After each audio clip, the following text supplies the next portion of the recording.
النسخة الأخيرة من كأس العالم واللي دارت في روسيا في 2018 شهدت لأول مرة تواجد 4 منتخبات عربية كرقم قياسي في تاريخ المشاركات: تونس، مصر، المغرب والسعودية.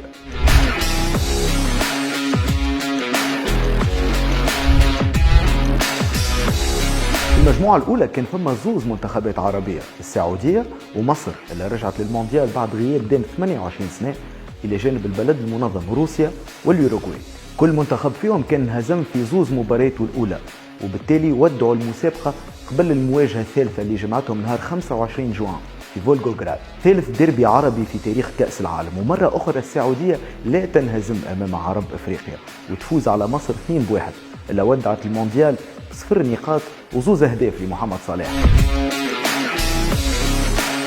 المجموعة الثانية كان فما المنتخب المغربي برفقة إيران والبرتغال وإسبانيا بقيادة الفرنسي إيرفي رونار، وبمجموعة من اللاعبين المحترفين في عديد الأندية الأوروبية الكبيرة.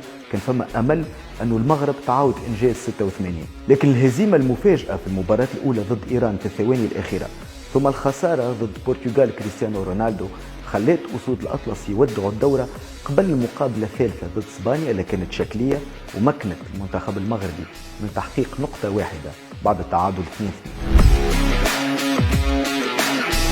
المنتخب التونسي اللي رجع للمونديال للمرة الخامسة في تاريخه بعد غياب على 2 النسخ السابقة، المرة هذه مع المدرب الوطني نبيل معلول.